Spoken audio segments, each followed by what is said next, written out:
Now, the second strike was in 1970, is that right? That's right, yes. And people were a lot more prepared for it that time. Oh, yes. We had the strong feeling months and months before that we would probably have to go out on strike because negotiations were not getting anywhere as usual. You have to understand that the typical response to demands on the part of the representatives of the New Haven Board of Education was to say no, consistently. No, no, no. And you had kind of an abrasive Board of Ed chairman at the time? Yes, we did. That was Stephen Papa. In fact, he might even have been the president in 68. I just don't recall. But he was for a number of years. As a matter of fact, through 75, if I'm not mistaken. Stephen didn't have a pro-union attitude, didn't even have a pro-teacher attitude, though he thought he did. It had been his custom in earlier years to go to certain schools, particularly Dwight, because that was his neighborhood, and once a year and pass out little gifts and more or less pat the teachers on the head, as long as they were behaving properly. But when teachers became somewhat more militant, Stephen was very upset and thought we were very greedy and we had no right to be asking for anything. And his comments kind of stirred people up. Absolutely. Though he drove me crazy, to this day, I do give him credit for radicalizing the teachers. Without Steve, I'm not sure that the teachers would have developed the militancy that they did. But he made them so angry, they became very militant very quickly. And there was something called the Alternative Schools Committee that was developing over the spring and summer. What was that? That was Tim Crane's idea. He was a member of a progressive sort of caucus that we had. And early in the spring, as we were discussing the possibility of a September strike, he suggested the idea of an alternative schools or an alternative school system in the event of a strike. Schools that would be set up by the teachers so that children could come during the strike. And he, for some reason, didn't want to make the suggestion himself. He asked me if I'd make it. So at our regular monthly mass meeting, I made this proposal, and everybody thought it was wonderful. And then, of course, I was asked to put together a committee to start working on this, which we did throughout the spring and during those sweltering summer days in an office which in those days wasn't air conditioned. The people who joined the committee were very devoted, and we really worked very hard in finding sites and lining up teachers who would be willing to teach in these schools. It was a wonderful experience, and I'm not sure if too many other bargaining units had ever done this before, but it certainly was unique in this area, and we were kind of proud of our work. Well, September comes and there is a strike. And right. You tried these alternative schools? Well, we only succeeded in getting one open. Parents were reluctant to send kids to alternative schools when they really wanted us to get back into our regular classrooms.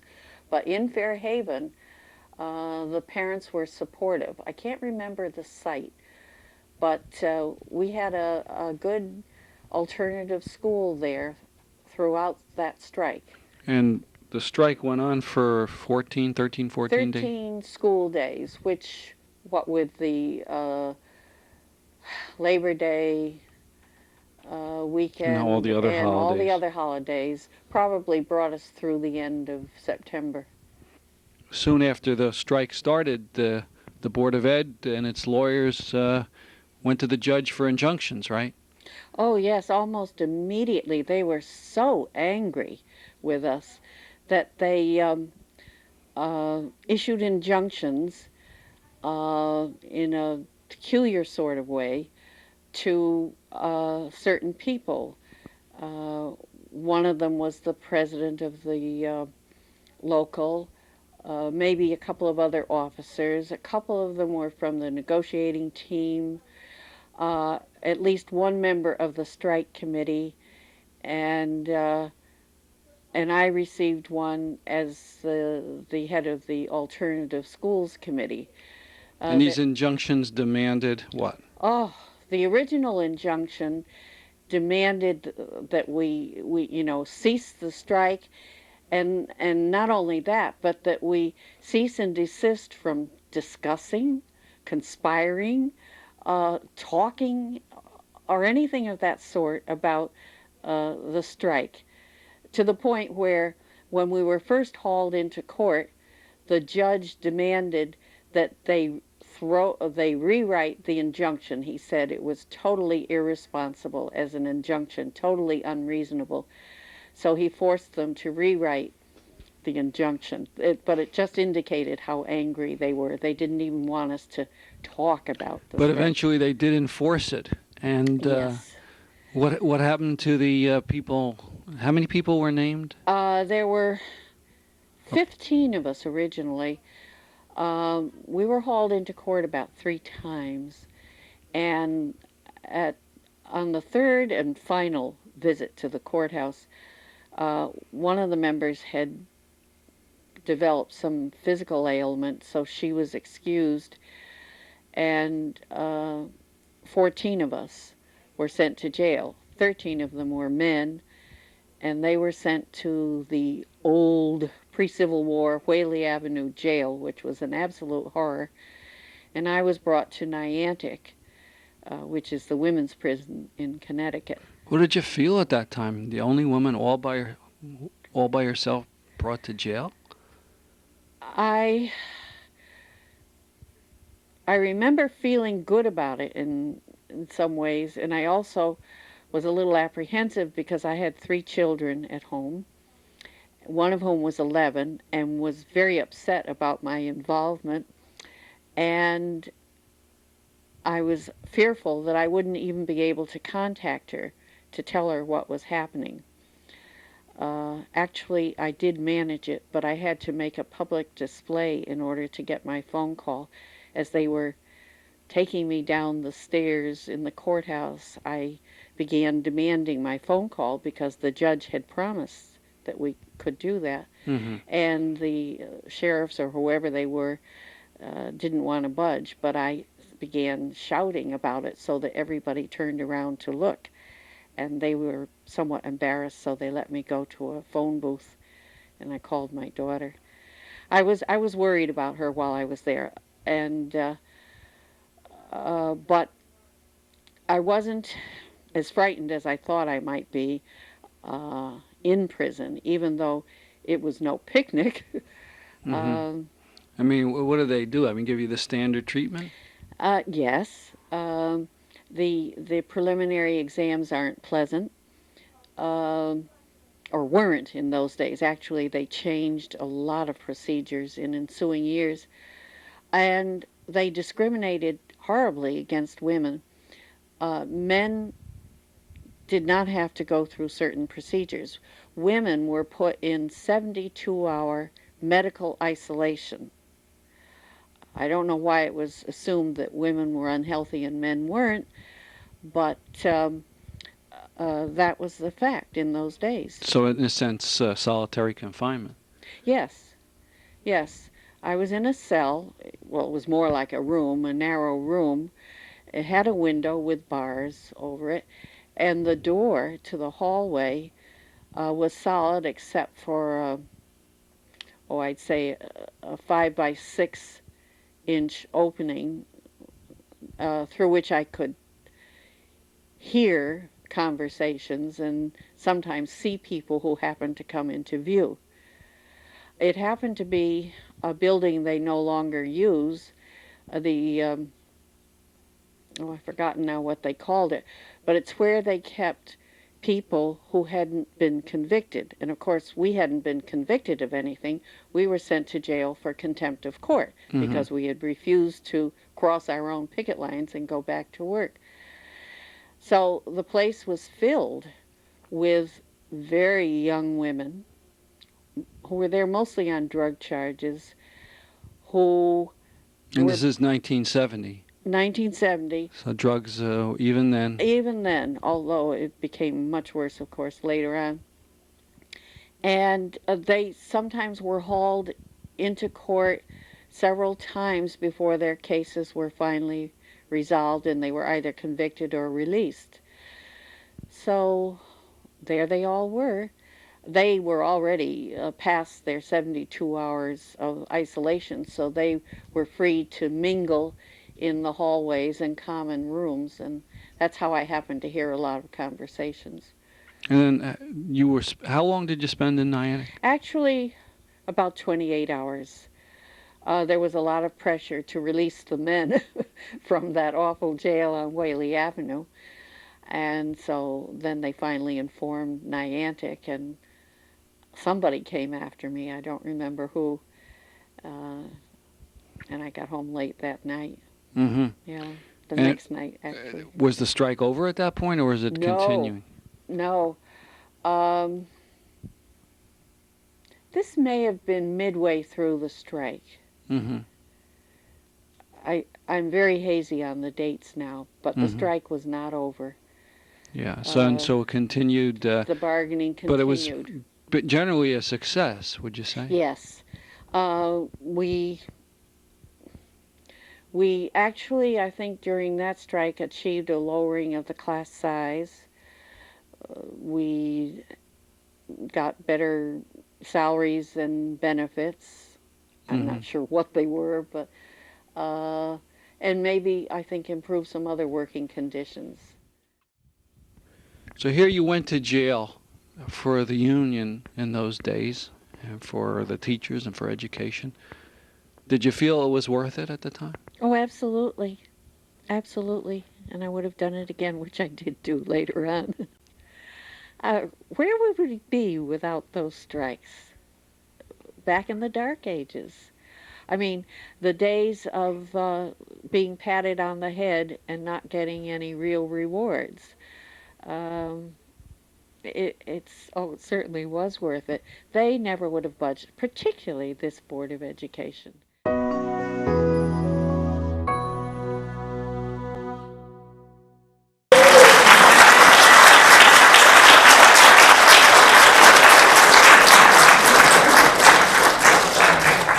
Excuse me. One thing I left off, and I certainly wanted everybody to know about it, but if you don't know, I want to remind you that Mary has kept her papers, and I don't know of any other organization in the area that has done that. So what the struggle that we've gone through with the coalition for control has been recorded at Yale. Joan? Where's Joan? Yes, Mary's papers are at Manuscripts and Archives at Yale University, as are the Coalition for People papers.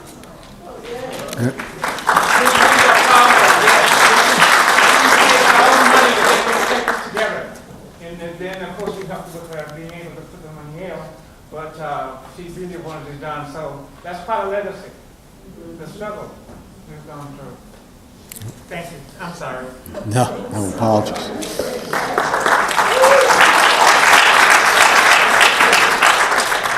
So Stan, when you asked that question, I can't imagine that you thought there would be a different answer.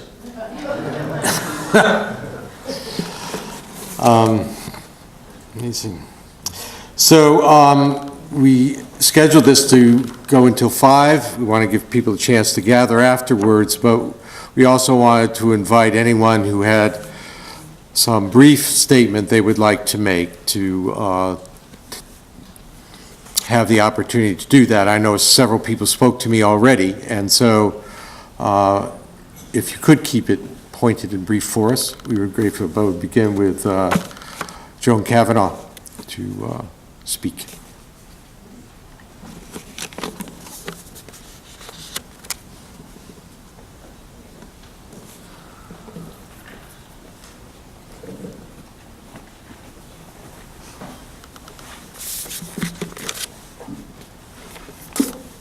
In the darkness of sorrow, we lit the light of sorrow and did not quench it.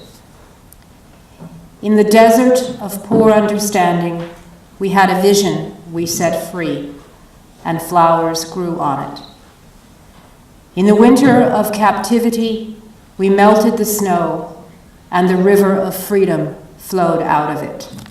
The vision was fulfilled. We placed our dreams swimming like swans in the river. The vision was fulfilled.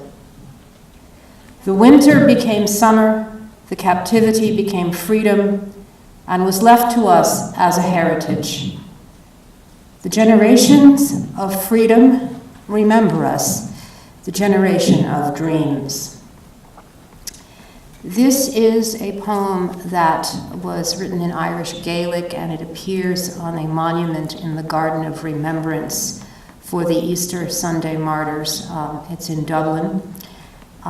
This was the translation that was given to me by an Irish Gaelic speaker, and I gave it to Mary for her 70th birthday in a frame. It's outside if you want to see the frame. The calligraphy was done by a woman who lives in Brantford, whose name I cannot remember. Paula, do you know her name? She should be recognized. Anyway. No, it wasn't Leona. Anyway, but it's a poem that just really spoke to me of Mary. Mary was one of the first people I met when I came to New Haven, although I happened to also be in Niantic at the same time in 1975 that she was there for the teachers' strike. We had done an anti-war action with the Atlantic Life community up at Pratt & Whitney in Hartford, in East Hartford. So this speaks to me of Mary's life, and that's why I wanted to share it, with many thanks to her for her love and the gift of her vision, which lives on in all of us.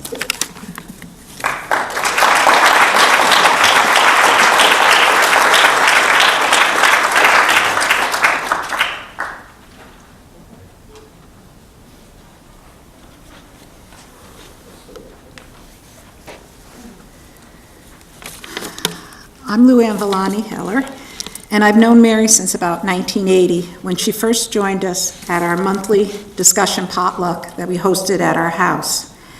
I remember being thrilled that this incredible woman that I had been hearing about for years was actually going to be coming to my home, and she did not disappoint. I learned so much from her. We met for the next 30 years or more, and Mary was always there giving us her advice, sharing her experiences, and guiding us. And we do miss her, that's for sure. We were also visited her the day before she died at hospice, and we asked her if there was a message we could bring back to everybody. And she said, yes, tell them to keep on fighting and keep on calling your representatives. But now I have another privilege. I'm going to read a message from a longtime friend of Mary's, Sally Joggins, who now lives in Portland, Oregon. She says, thinking back on Mary Johnson, I knew who she was for a long time because every peace and justice activist in New Haven knew about Mary Johnson. But I didn't get to know her personally until I visited her in the hospital following her lung surgery.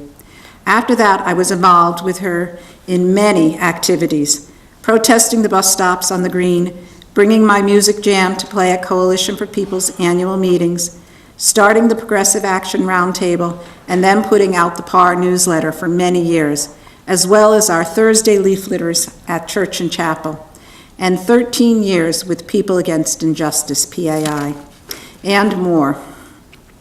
After I left New Haven in 2009, Mary Johnson was one of the people I kept up with during the past 8 years.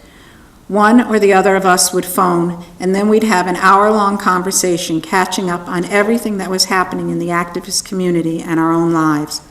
Somehow I thought she would always be there for our conversations. It was just time for another one of these calls when I got the sad news of Mary's passing. A great woman has left us.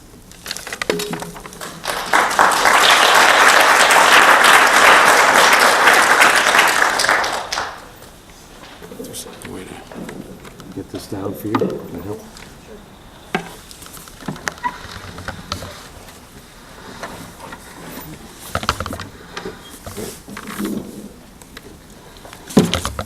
I agree that Mary Johnson is immortal. Her spirit lives on in all of us. It's interesting how so many things just work together. And sometimes you don't know it until you come to a service like this. The first time I came to New Haven, Connecticut was for the Bobby Seale trial. I was a young radical. I was a student at the University of Buffalo. I didn't meet Mary Johnson at that time. But being here at the Bobby Seale trial and all the wild stuff that happened, yes, I was here when with the tear gas and all that stuff that some of you remember so well. Then, what happened? It was 40 years ago yesterday that I was injured and acquired my physical disability. 40 years. And it was 30 years ago, at the end of September, that I met Patty Deek. Some of you here remember Patty Deek. Patty was the reason I moved to New Haven, and coming to New Haven as an activist, a disability rights activist at that point. Naturally, I came across Mary Johnson fairly quickly. And since then, she's been a reality. For so many of us, we did expect her to live forever, because there was always Mary. One of the things with Mary was her persistence. And I feel her urging us to redouble our efforts, because at this point, especially, she had a very deep desire for single-payer health care. That was one of her big deals, okay? And we all know that universal health care is essential. So I would like to dedicate a recording. I've written a song. Some of you know this is what I do. My Medicaid Matters, to the tune of the Battle Hymn of the Republic, and the chorus goes, my Medicaid matters, your Medicaid matters, our Medicaid matters, it's life or death for me and you and us. I was just down in Washington, D.C. for yet another ADAPT demonstration. And the disability community can be very proud of being in the forefront of defeating the latest attempt to repeal and replace the Affordable Care Act.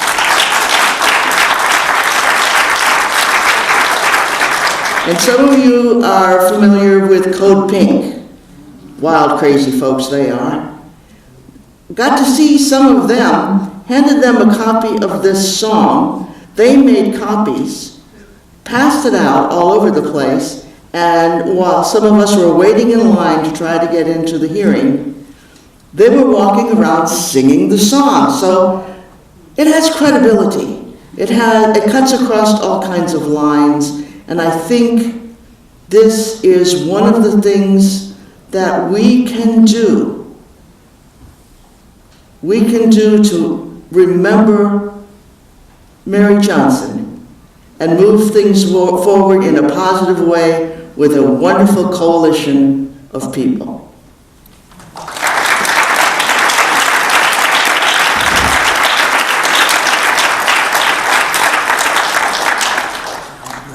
So working, you're just gonna let it go? Yeah, I just don't want it to fall.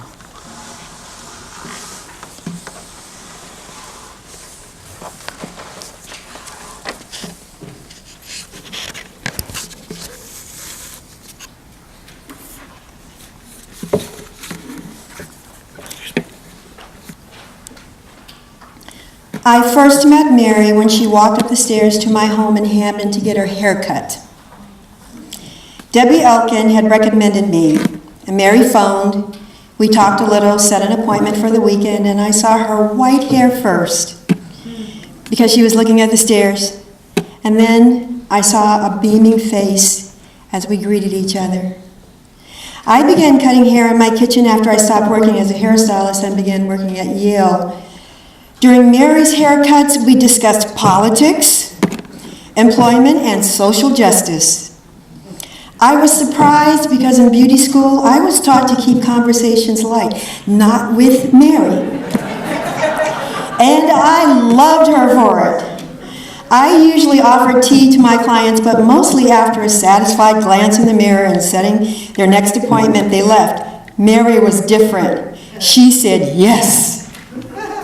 After her first and every haircut afterwards, we talked often over an hour, over cups of hot tea sweetened with Splenda in the yellow packets.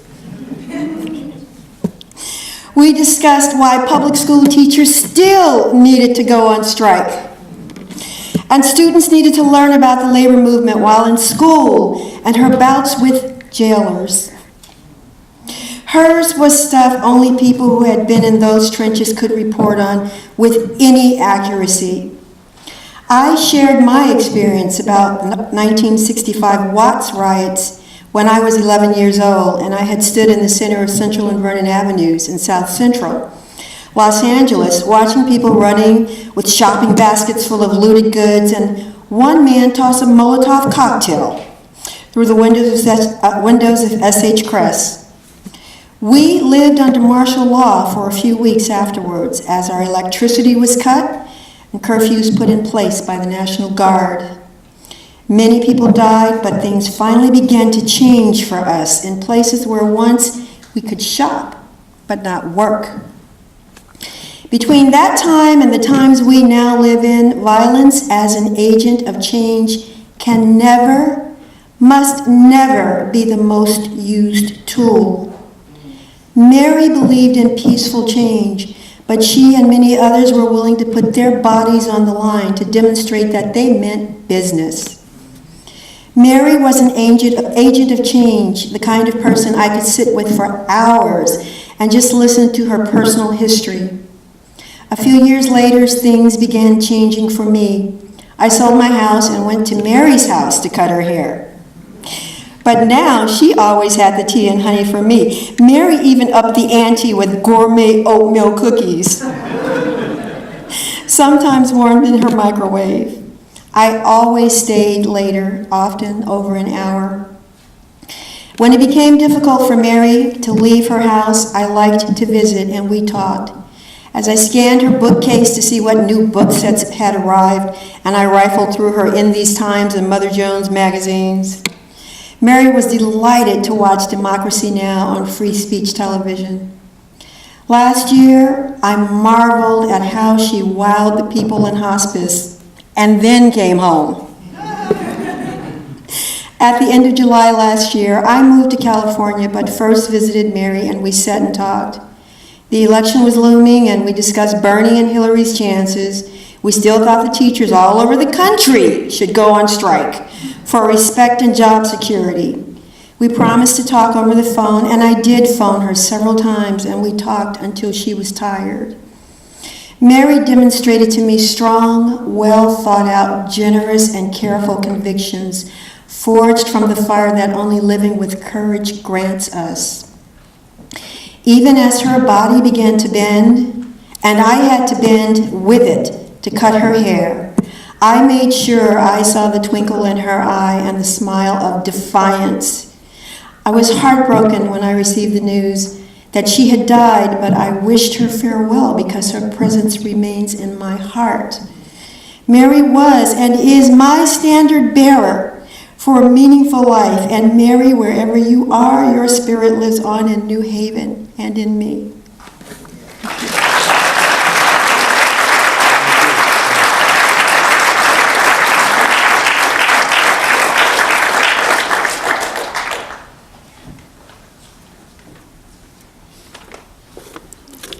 Well, That's a really hard one to follow, but I've been asked to read a statement by a friend of mine, and I feel I better do it. It's a tribute with love to Mary Johnson from Joelle Fishman, who is the chair of the Connecticut Communist Party. I'm going to leave out a couple of paragraphs because there's not a lot of time left, and these particular memories have already been mentioned. Mary was a special person in my life, says Joelle, as she was in the lives of so many. For everyone who knew her, Mary's spirit will continue to push us to be better and stronger for social justice. When I ran for Congress and then for mayor on the Communist Party ticket, 1974 to 1982, Mary was a staunch supporter. The campaign slogan was "People before profits." We held many pickets and actions as part of the election campaigns. One was at the UI Company, located at that time on George and Temple Streets. The rates were so high that a lot of people could not afford that basic necessity. After the election campaign was over, we formed PEST, People's Energy Shut-Off Task Force. Many people would receive a shut-off notice on a Friday and have 3 days to make a payment, including the weekend, when it was impossible to get to the bank. We worked with Marty Looney, at that time a state representative, and pushed through a law requiring utility companies to give 10 days' notice and to include a Know Your Rights pamphlet with every bill. It may sound small, but it was a big thing which resulted in a dramatic decrease in the number of families without electricity. Mary was a fierce warrior for justice. She was also a loving mother. She had a beautiful voice, and she loved to sing union songs and movement songs. We enjoyed more than one trip to Rhode Island together and many bus trips to protests for peace in Washington, D.C. She was a great friend and was never too busy to give a ride when one was needed. She gave many rides to my mother Edie to and from the teacher retirees meetings, where she chaired the legislative committee. We didn't agree on everything, but there was always respect. I was honored to be part of presenting the People's World Amistad Award to Mary in 2007 in recognition of her humanity, her tenacity, her spunk, and her insistence on standing up for justice. As she would often quote Frederick Douglass, "Power concedes nothing without a demand. It never has, and it never will." For the way she lived her life, for the way she loved her family and the common people, Mary Johnson will always be at our side. Mary Johnson, presente. From Joelle Fishman.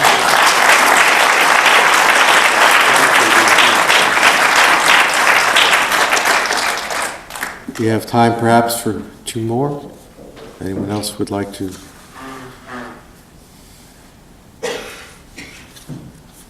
Okay, we have our...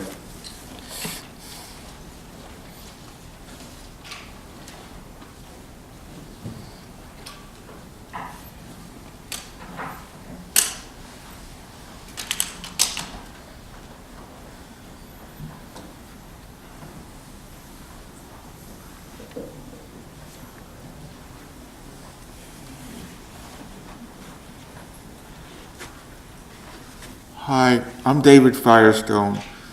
I've known Mary, I think, since the summer of 1990 when Saddam Hussein in Iraq first went into Kuwait. I remember having some conversations with her about, I don't know, papers, she had a lot of papers at one time. And I used to joke that maybe she should set her house on fire to burn all her extra papers. And then I remember her hiring somebody to somehow take care of them, or I guess get rid of most of them. This was some years ago. And she was always a friend to me whenever I needed someone to talk to. I remember that. I remember going to many Coalition Against War in the Gulf meetings where she was there, one of the, I think, leading people. My memory has been, I think it's been compromised by too many electroconvulsive therapy treatments. So there's a lot that I did talk to with her that I don't even remember now, but she was always encouraging and supportive of me, trying to participate in meetings. And I do remember when Mayor DeStefano tried to move bus stops out of downtown into a sort of ring.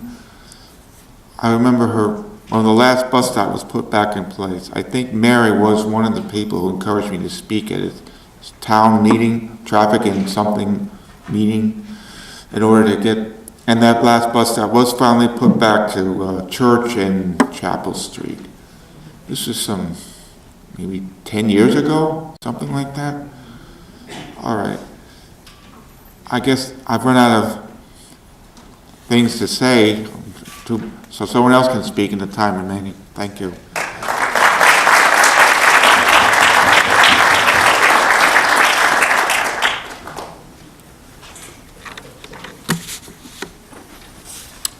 Hi everybody, my name is Kenny Foscue and I moved here in 1986, so I missed a lot of the fun times that you've talked about, and I really kind of missed that. But the first person I met from New Haven was Mary Johnson, and I had the honor of meeting her in jail in 1986 in DC, and there's information about that. We were protesting our country's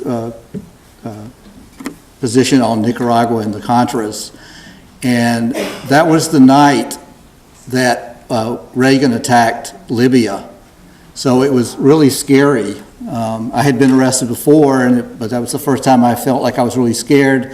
I was put in jail with somebody who was not one of us and had mental health problems. And I remember Mary, and I was kind of freaking out. And I remember Mary really calmed me down, and how positive she was, and always was, and will always be. And I did have the pleasure of working with her on the single-payer fight in the early 90s. And but one thing that comes across, last night I happened to see a movie about John Lewis and his spirit, and I just Mary is one of those people. So thank you very much. Hi, Dorothy.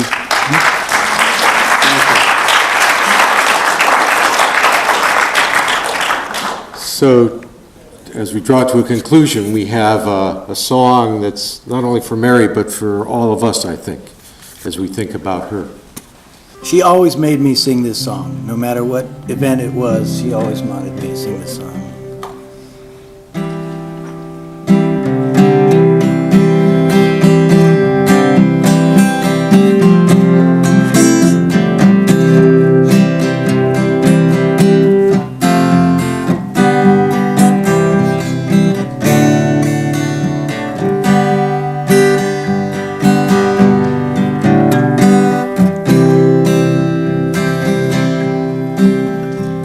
I dreamed I saw Joe Hill last night, alive as you and me. Says I, but Joe, you're 10 years dead. I never died, says he. I never died, says he. In Salt Lake, Joe, I said to him, standing by my bed, framed you on a murder charge, says Joe, but I ain't dead. Says Joe, but I ain't dead. The copper bosses shot you, Joe. They killed you, Joe, says I. Takes more than guns to kill a man, says Joe, I didn't die. Says Joe, I didn't die. And standing there as big as life, and smiling with his eyes, Joe says what they could never kill went on to organize, went on to organize.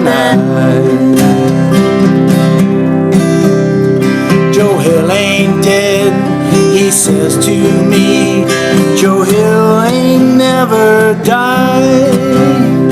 When workers strike and organize, Joe Hill is by their side.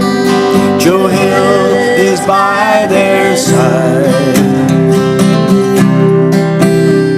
From San Diego up to Maine, in every mine and mill, where workers stand up for their rights, that's where you'll find Joe Hill and Mary Johnson.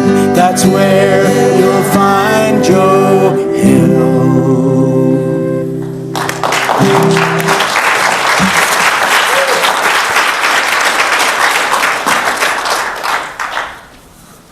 Yes, and as Frank just said, that's where we'll find Mary Johnson.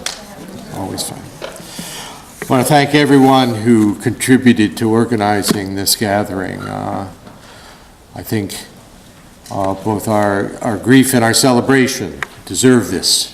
And thanks too to the City of New Haven. A special gratitude to Patricia Lawler, who is Deputy Chief of Staff here. This was the place for it. This is where citizens should be celebrated. So please.